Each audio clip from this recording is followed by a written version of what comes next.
find my happiness. Tingnan ko ito. You never know how much I will love you. Text ni ano, tingnan mo text ni. You never know how much I really care. Text ni Cora. Listen, do you want to know a secret? Do you promise not to tell? Ooh, closer, let me whisper in your ear. Good job daw eh. Say that you're Nandito na ako eh. Si Esther sa kasi. I'm in love with you.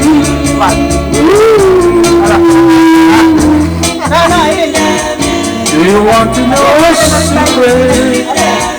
Do you promise not to tell?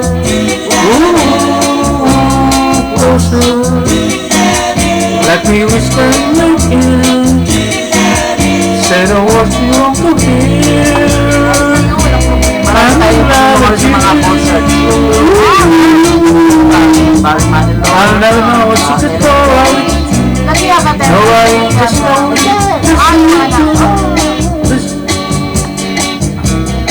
Talagang Listen, pagkaupo mo gano'n. do you want to know a secret? Parang Do you promise not to tell? Ooh, closer, let me whisper in your ear.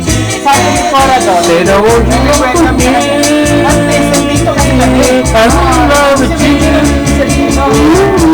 Kaya na pupunta sila dito.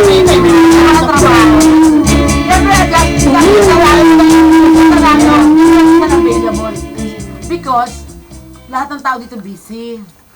Ang nga ako yung friendship ko nag-day off pa, no? Hindi kasi may binabayaran. Okay lang kasi talagang may ano si John Denver. Sige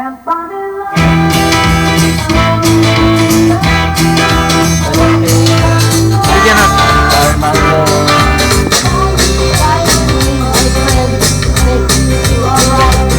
Ito, mag-interview ko. John Denver. Meron saya ka dyan. Saya ka.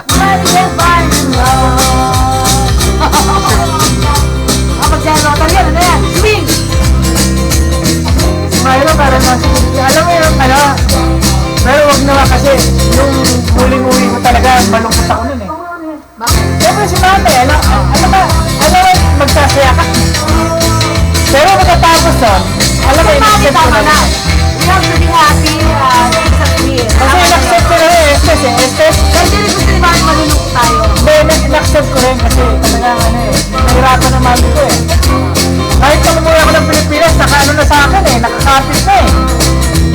Nahirapan lang siya eh. Sabi ko, hindi naman sinasabi kong Ano happy sa akin? Kaya pag malulungkot ka, hindi ko ni Mami.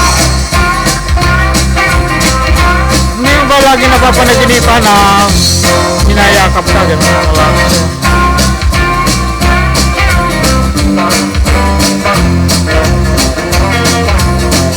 dumating pupunta rito.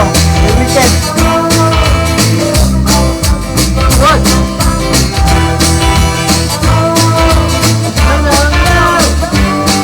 Dumating kung saan din ako pupunta ng ano rito, karaoke. Kasi sa Reno, wala kang may karaoke doon, Kaya lang, nasa casino. Dito makakalabas ka anytime. Gusto mo mag-jogging? Stop.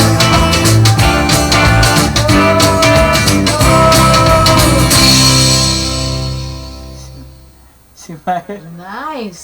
Si Mahir nasa Para naman itong ganyak na nasa San Hindi. Francisco. Iba na kasi status mo ngayon dati. Yeah. I've been here several times. Ano, but Abes, different now. culture shock. Parang culture shock. Bakit sila mag-shock sa